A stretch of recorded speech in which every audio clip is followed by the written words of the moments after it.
काही हिंसा झाली किंवा काही आंदोलन आक्रमक झालं तर त्याला जशास कसं म्हणजे काय करणार?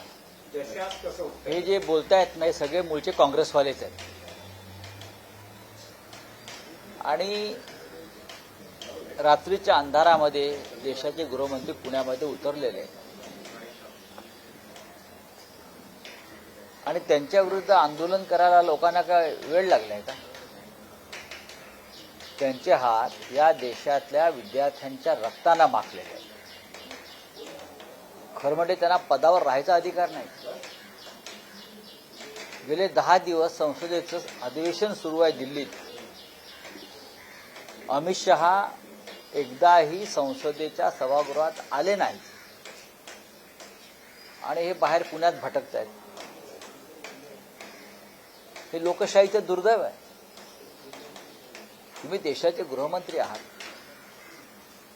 संसदेमध्ये अँटी पेपर लीक बिलावर चर्चा सुरू आहे आणि पेपर फुटीला देशाचं गृह खातं जबाबदार आहे या अपराधाला. मुलांच्या भविष्याचं रक्षण तुम्ही करू शकला नाही. उलट विद्यार्थी न्याय मागायला आले, रस्त्यावर उतरले, तेव्हा तुम्ही त्यांच्यावरती टिअर गॅस फोडलेत, लाठ्या चालवल्यात, लाठ्या खिळे लावलेल्या लाठ्या आणि पॅलेट गन्स म्हणजे गोळीबार केला. आणि जेव्हा या विषयावर चर्चा आली तेव्हा अमित शहा हे संसदेतून पळून गेले, आले नाही संसदेमध्ये. एकतर हे त्यांचं नैतिक अधपतन तर आहेच आणि डरपोकपणाचा कळस आहे. भाजपवाले काय त्यांचे संरक्षण करणार? भारतीय जनता पक्षाचे पुण्यातले लोक अमित शहाचं काय संरक्षण करणार? भविष्यात तुम्हाला संरक्षणाची गरज आहे. लोक रस्त्यावर धरतील तुम्हाला, म्हणून तर अमित शहा पळतायत इकडून तिकडे तिकडून इकडे. संसदेमध्ये वंदे मातरमचं विधेयक आलं, प्रधानमंत्री गायब. ज्या वंदे मातरमवर 2 दिवस विशेष अधिवेशन घेतलं पंतप्रधानांनी आणि मोठं भाषण ठोकलं काँग्रेसवर टीका करणारं, पण जेव्हा वंदे मातरम राष्ट्रगीताच्या संरक्षणासंदर्भात एक विधेयक आलं तेव्हा प्रधानमंत्री आले नाही. हा राष्ट्रगीताचा अपमान आहे. प्रधानमंत्र्याकडून माफी मागायला पाहिजे. ना गृहमंत्री ना प्रधानमंत्री हे असतात कुठे? हे करतात काय? त्यांना काम काय आहे? संसद काळात जर प्रधानमंत्री आणि गृहमंत्री सभागृहात उपस्थित नसतील तर हे कुठे असतात? हे काय कांड करत असतात? हे देशाला समजावं लागेल. आता पुण्यामध्ये आले काँग्रेसने आणि इतर लोकांनी त्यांच्या विरुद्ध आंदोलन करायचं ठरवलं. हा त्यांचा अधिकार आहे. भारतीय जनता पक्षाचे कार्यकर्ते म्हणतात हिंसेला हिंसेनं उत्तर देऊ. तुमच्यात हिंसा करायचा दम आहे का? आहे का दम हिंसा करण्याचा? सांगा ना तुम्ही. रात्री 12 वाजता तुमचे पंतप्रधान रात्री 12 वाजता व्हिडिओ टाकतात. दिवसा व्हिडिओ टाकायला घाबरतात मुलांशी बोलायला आणि तुम्ही आमच्याशी हिंसेचा गप्पा मारताय. काय त्या मुलांनी तुम्हाला नमवलं जंतर मंतरला हजारो लाखो मुलांनी तुम्हाला गुडघ्यावर आणलं. काय तुम्ही हिंसेच्या गप्पा करताय हो? तुमच्या लाठ्या खाट्या बंदुकाच्या गोळ्या खाऊन इथे तरुण वर्गात क्रांती करायला तयार झालेला आहे. तुम्ही क्रांतीच्या आड येऊ नका. आता 2029च्या आत मोदी आणि शहा या देशाच्या सत्तेवर नसतील हे त्यांनी आधी लक्षात घेतलं पाहिजे. 2029 सुद्धा उजाडत नाही. मी आत्ता सांगतो 2029च्या आधीच यांचा बाजार उठलेला असेल, यांचा गृह खात्याचा लिलाव झालेला असेल. लोकमान्य टिळकांच्या नावाचा पुरस्कार दिला जातो आहे. कोणाला? काय झालंय का टिळक कुटुंबाला जे आता उरले आहेत? कोणीतरी शिंदे गटामध्ये गेले, टिळकांचे वंशज शिंदे गटात. अरे लाज वाटली पाहिजे. ज्या स्वाभिमानाचा लढा, जन्मसिद्ध हक्क आहे स्वातंत्र्य हा माझा, त्यासाठी ज्यांचे पूर्वज छातीचा कोट करून ब्रिटिशांशी लढले, मंडालेच्या तुरुंगात गेले, डोंगरीच्या तुरुंगात गेले. कळलं? सरकारचं डोकं ठिकाणावर आहे काय असा प्रश्न विचारला आणि जालियनवाला बाग हत्याकांडाचा ज्यांनी कडक शब्दात धिक्कार केला ते लोकमान्य टिळका, त्या टिळकांच्या नावाचा पुरस्कार ज्यांना दिला जातो आणि ज्यांच्या हस्ते दिला जातोय त्याने जंतर मंतर कांड केलं ना. जालियनवाला बाग नंतर या देशात जर कोणतं कांड घडलं असेल तर ते जंतर मंतर कांड आहे. जनरल डायर नंतर जनरल कायर, अमित शहा, आणि तुम्ही त्यांच्या हस्ते पुरस्कार द्यायला तुम्हाला लाज नाही वाटत? आणि म्हणजे राजकारण आणू नका यात. यात राजकारण नाही. हा देशाचा अस्मितेचा, अभिमानाचा, स्वातंत्र्याचा आणि लोकशाहीचा विषय जो आम्ही लोकमान्य बाळ गंगाधर टिळक यांच्याकडून शिकलो. आता मोठं आर्मी वगैरे पुण्यात आणली असं कळलं मला. सगळा महाराष्ट्राचा पोलीस फोर्स पुण्यामध्ये आणलेला आहे. अरे कशाला घाबरताय? कोणाला घाबरताय? गृहमंत्री आहात ना. मुळात तुम्ही मूळचे गुंड आहात. इथे गुंडासारखे वागा नाही तर गृहमंत्र्यासारखे वागा.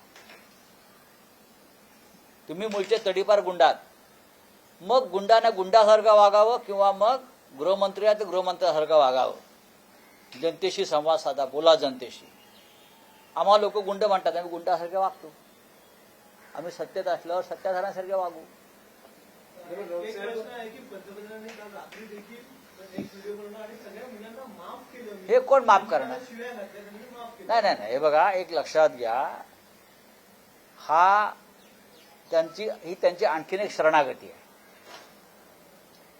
ही त्यांची आणखी एक शरणागती आहे. मुळात मुलांनी त्यांच्याकडे माफी मागितलेली नाही की आम्हाला तुम्ही माफी द्या. मागितली आहे का? आम्ही कोणी मागितली आहे का माफी तुमच्याकडे? साहेब आम्हाला माफ करा, आम्ही चुकलो, असं कोणी बोललंय का? ही तुम्हाला अवदसा आठवते कशी काय? म्हणजे मला कळतच नाही काय. आम्ही तुम्हाला माफ करतो. अरे पण माफी मागितली का आम्ही की आम्ही माफ करतो, हे करतो? एक नाहीये. हे भ्रमिष्ठ झाले.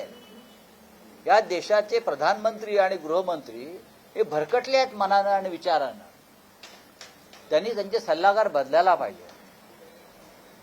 त्यांच्या पक्षांतर्गत ज्या मंडळांच्या गोष्टी येत आहेत त्याच्यामुळे त्यांची मानसिक स्थिती कोणाचीही बरी नाही.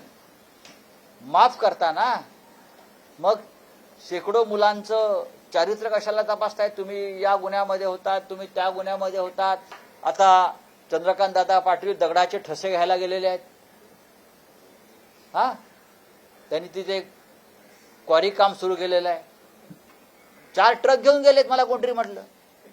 त्यांना जबाबदारी दिली अमित शहानी, दगड गोळा करा म्हणून.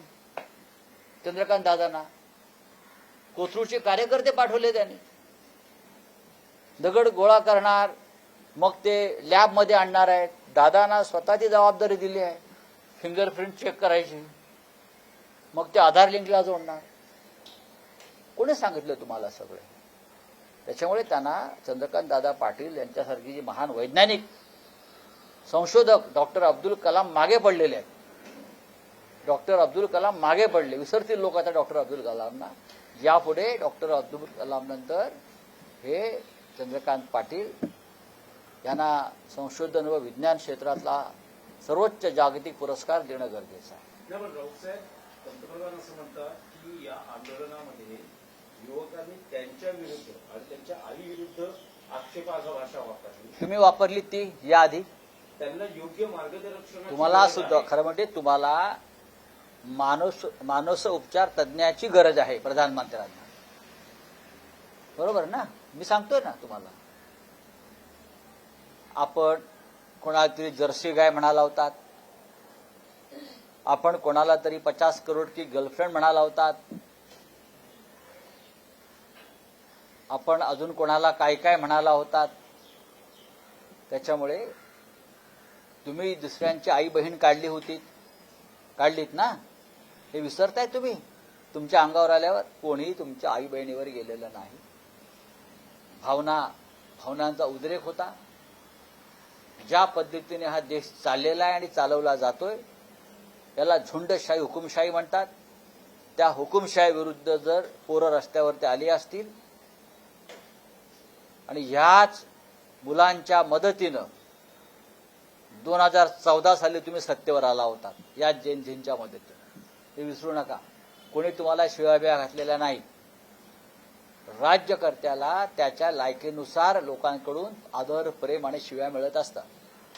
तुम्ही आमचा पक्ष फोडलात तेव्हा तुम्हाला काय वाटलं नाही? बाळासाहेब ठाकरेंचा, हिंदू हृदय सम्राटांचा पक्ष, अमित शहा आणि मोदींनी जेव्हा फोडला तेव्हा आम्हाला काय दुःख झालं नाही? बाळासाहेबांचा पक्ष आपण तोडता निर्लज्जपणे?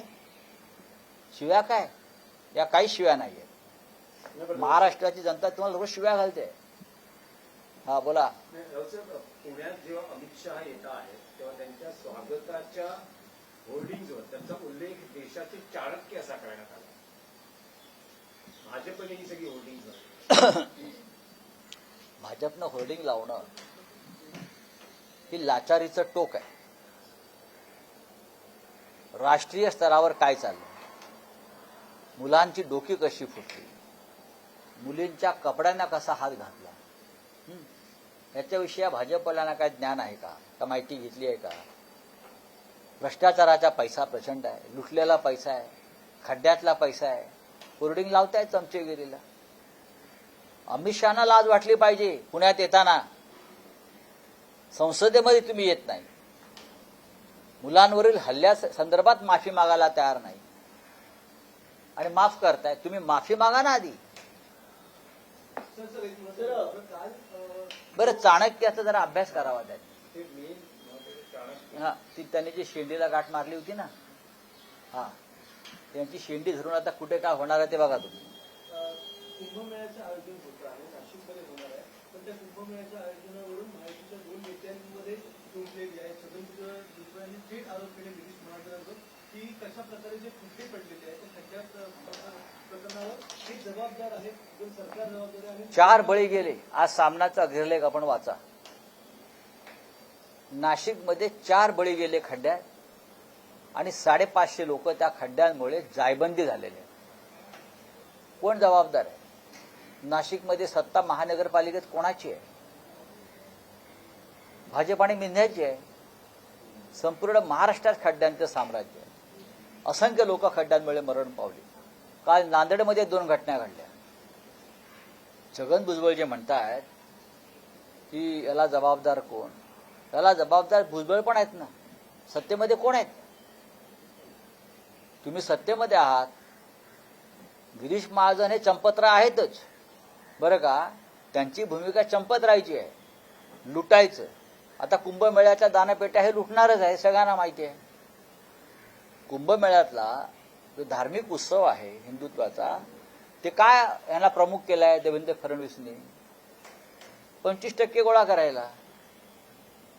सगळे ठेकेदार गुजरातचे, हे फक्त 25% घेणार. हे महाराष्ट्राचे चंपतराय आहेत गिरीश महाजन. हे छगन भुजबळ यांची जबाबदारी नाही का? तुम्ही नाशिकचं नेतृत्व करताय. तुम्ही नाशिक जिल्ह्यातून निवडून आलेला आहात, मंत्री आहात नाशिक जिल्ह्यातून निवडून आलेले. मग त्या खड्ड्यांची जबाबदारी गिरीश महाजनला कोणी नाशिकचा नेता मानत नाही, भुजबळांना मानतात. भुजबळांनी काय केलं कॅबिनेटमध्ये? किती आकांडतांडव केलंय? टेबलवरती किती वेळा मूठ आपटली आहे नाशिकच्या रस्त्यावर? सांगा. करा ना आंदोलन, आम्ही येतो तुमच्या बरोबर. ग्रामविकास मंत्री जयकुमार गोरे म्हणतात की पुढची निवडणूक उद्धव ठाकरे अभिजित दिपकेंच्या नेतृत्वाखाली लढणार आहे. काय म्हटलं त्याचं नाव? जयकुमार गोरे. येड झावा येतो, कापायचा नाही. 1 नंबरचा हा येड झवा. बरं, त्यांची लायकी काय आहे? कोण हा जयकुमार रावल का काय म्हणताय तो? हा कोण? गोरे ना कोण तो? काय अभिजित दिपकेने तुमच्या प्रधानमंत्र्याला गुडघे टेकायला लावलं, हे विसरलात का? अभिजित दिपकेमुळे आजही अमित शहा आणि पंतप्रधान हे दडून बसलेत बिळामध्ये, हे विसरलात का? अभिजित दिपकेला सगळ्यात आधी पाठिंबा आम्ही दिला, या तरुणांच्या भावना समजून. आणि हा तरुण या भारतीय जनता पक्षाला सत्तेवरून खाली खेचल्याशिवाय राहणार नाही. तुम्ही सातारचं काहीतरी प्रतिनिधित्व करताय. फार मोठी परंपरा आहे सातारला राजकारण्यांची. थोडे तरी भान ठेवा तुम्ही. तुम्ही अभिजित दिपकेविषयी बोलताय म्हणजे तुम्ही या देशातल्या तरुणांचा अपमान करताय. नाही पण राऊतसाहेब काय यशस्वी आंदोलनानंतर अभिजित दिपकेशी जवळीक साधण्यासाठी दोन्ही शिवसेनेत नाही, अजिबात. असल्याचं म्हटलं जातंय. अजिबात कारण तसं नाहीये. त्यांच्या घरी दोन्ही शिवसेनेचे नेते पोहोचतायत. तुमचे नेते उद्धव ठाकरेंशी फोनवर बोलणं घरी बोलवलंय का? समाज कल्याण मंत्री मला बघा क्षीरसागर- याच्याविषयी माझ्याकडे काही माहिती नाही. आम्ही त्या तरुणांच्या आंदोलनामध्ये सहभागी झालो आणि पाठिंबा दिला इतकंच मी सांगू शकतो.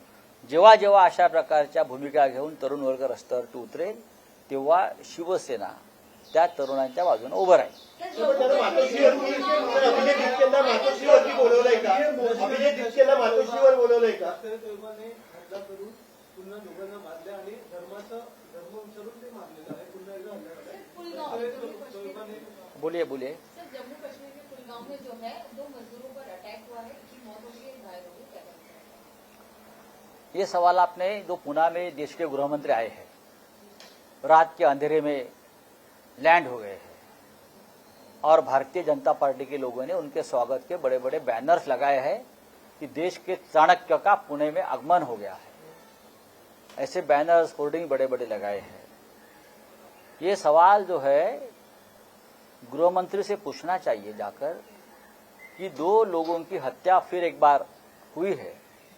पुलवामा में हो गई, पहलगांव में हो गई, अब और इस जगह पर हो गई है.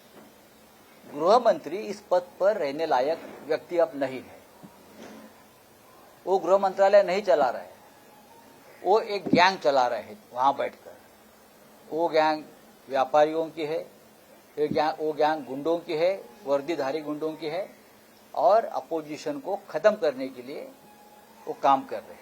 लेकिन निरपराध लोग जम्मू कश्मीर में अगर इस तरह से मारे जा रहे हैं, आतंकवादी घुस रहे हैं, तो उसकी पूरी जिम्मेदारी देश के गृह मंत्री की है. तो अब हमारा जो पार्लियामेंट में और बाहर जो आंदोलन चल रहा है वो गृह मंत्री के इस्तीफे के लिए है. ये एक नाकाम गृह मंत्री है, एक भ्रष्ट गृह मंत्री है और एक डरपोक गृह मंत्री है जो इस देश में मोदी जी के ऊपर अपने आप को समझकर काम कर रहा है. सर, पीएम मोदी ने जो है वीडियो हाँ. जारी करके कहा है कि मैंने देश के विद्यार्थियों को माफ किया है, उन्हें गाइड की जरूरत है. किसने कहा कि विद्यार्थियों ने कहा कि हमें माफ करिए? मैंने तो नहीं देखा कि किसी विद्यार्थी ने कहा है कि मोदी जी हमें माफ करिए. विद्यार्थी अपने हिम्मत पर जंतर मंतर पर आए, देश की सड़क पर आए और अपने न्याय और अपने हक के लिए उसने बहुत बड़ी जंग छेड़ी और वो जीत गए. सरकार हार गई है, सरकार डर गई है, सरकार सदन से पार्लियामेंट से भाग गई है. तो आपके पास कौन आया था हाथ जोड़कर कि हमें माफ करिए? या अपने आप माफ कर रहे हो? किसने माफी मांगी आपसे? सर, वंदे मातरम बिल जो है वो पास हुआ है लोकसभा में और वहां पर आपने ही जैसा विरोध किया है. वंदे मातरम राष्ट्रगान के अपमान के विरोध में एक बिल आया और पूरी चर्चा में, और जब बिल मंजूर हो रहा था लोकसभा राज्यसभा में, प्रधानमंत्री और गृह मंत्री गायब रहे. जिस प्रधानमंत्री ने वंदे मातरम को पर एक स्पेशल सेशन लिया पार्लियामेंट का, वंदे मातरम को 150 साल हो गए, 2 दिन का सेशन लिया, लेकिन जब बिल आया तो प्रधानमंत्री कहां गायब हो गए? ये तो राष्ट्रगान का अपमान प्रधानमंत्री ने किया है. प्रधानमंत्री और गृह मंत्री की जरूरत थी उस वक्त पार्लियामेंट में. राष्ट्रगान के ऊपर एक बिल पर चर्चा हो रही है और देश के प्रधानमंत्री नहीं, देश के गृह मंत्री नहीं, तो दोनों, ये तो राष्ट्रद्रोह का मामला बनता है. कायर है ये दोनों. कहां गए ये लोग? दुनिया को राष्ट्रभक्ति का पाठ पढ़ाते हैं और खुद भाग जाते हैं. Thank you. क्या आपको लगता है माफी मांगनी चाहिए किसने? पीएम और एचएम को? देश के पीएम और एचएम को माफी मांगनी चाहिए. उनके ऊपर राष्ट्रद्रोह का मुकदमा चलना चाहिए. कहां गए थे आप लोग जब वंदे मातरम बिल पर चर्चा चल रही थी? आप कहां भाग गए थे? आप दूसरों को राष्ट्रभक्ति का पाठ पढ़ाते हो ना, तो आप कहां थे? दोनों सदन में थे, दोनों बैठे थे उनके कार्यालय में, चेंबर में छुपकर. लेकिन सदन में नहीं आए। वंदे मातरम के बिल पर चर्चा करने के लिए या जवाब देने के लिए कोई जूनियर मंत्री को भेज देते। ये सरकार चलाने का तरीका है क्या? सर, कलकत्ता के सीएम शुवेंदु अधिकारी ने जो है ममता बनर्जी पर 15,000 करोड़ का जो है रेवेन्यू लीक का आरोप लगाया है, क्या कहना है? ठीक है, देख लेंगे। शुवेंदु अधिकारी कोई ब्रह्मा विष्णु महेश नहीं है जो उनके ऊपर हम विश्वास रखें।